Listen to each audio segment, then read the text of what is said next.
Mon équipe est constituée de mes collègues, de mes amis, de mes complices un peu particuliers qui sont, comme vous le voyez, les chevaux, les ânes et les poneys. Alors, quelle est la formation? Je veux dire, eux, ils sont formés de nature, puisque depuis toujours, ce sont des animaux de proie.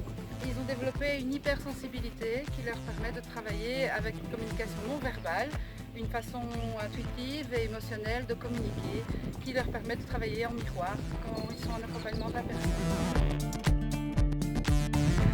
Je suis arrivée à l'équicoaching parce que depuis toujours j'ai eu envie d'accompagner les personnes, mais surtout parce que moi, inconsciemment, je n'en avais même pas conscience. J'avais des blessures au fond de moi-même, j'avais des traumatismes, des blocages que je ne parvenais pas d'ailleurs à identifier.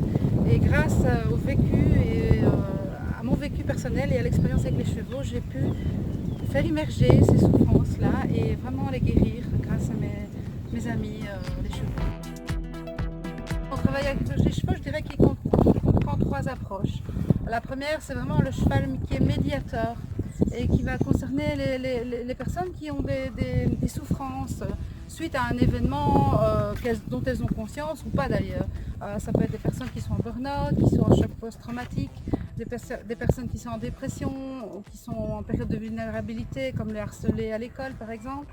Donc il y a pas mal de situations où le cheval va pouvoir, grâce à cette capacité de communiquer intuitivement, écouter le silence de ces personnes-là, les comprendre et en effet miroir, les soulager, leur apporter beaucoup de soins et leur permettre d'être mieux, d'être vraiment en état de meilleure santé physique et psychique. Alors je dirais qu'il y a la deuxième approche qui est plutôt une partie de médiation, une partie déjà de coaching, qui est le fait que certaines personnes ont perdu leur repère, ils sont un peu perdus, ils ne savent pas qui ils sont, ils ne savent pas ce qui est juste pour eux, ou bien tout simplement ils ne savent même pas, ils n'ont jamais su. Et le cheval, de nouveau, grâce à cette capacité d'effet miroir, peut leur permettre de se retrouver, de se découvrir et de savoir ce qui est juste pour eux. Je dirais à ce moment-là, les personnes se reconnectent à elles-mêmes et au plus juste d'eux-mêmes.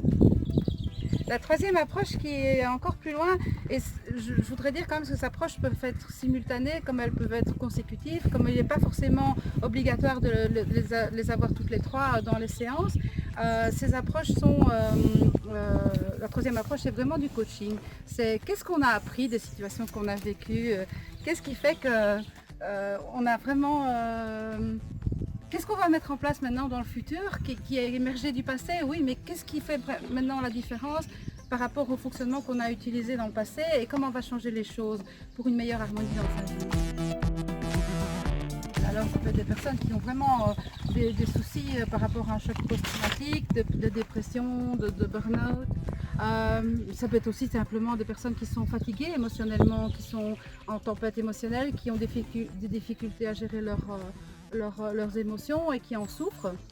Ça peut être aussi des personnes qui ont besoin de faire des choix dans la vie. Donc là, on est plutôt dans tout ce qui est coaching.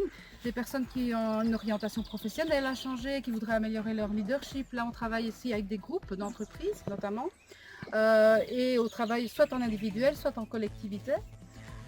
Et alors on a aussi l'approche, je vais dire, intermédiaire qui combine un petit peu la médiation et le coaching, qui permet aux personnes de se retrouver et en tout cas de découvrir leur potentiel propre à elles-mêmes.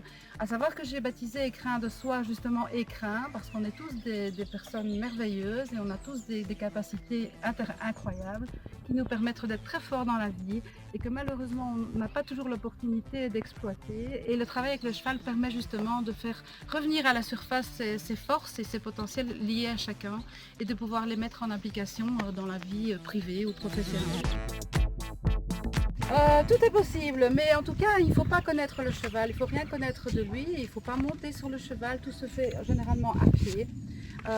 Alors on peut choisir, on a une piste là-bas, mais aussi la plupart du temps on le pratique en pleine nature, dans un cadre un peu non formel, qui est quand même plus ouvert qu'un local complètement fermé et qui permet cette reconnexion à la nature. La nature qui est très importante Pourquoi? Parce que d'abord, ça permet de libérer les ocytocines, qui sont les hormones du bien-être.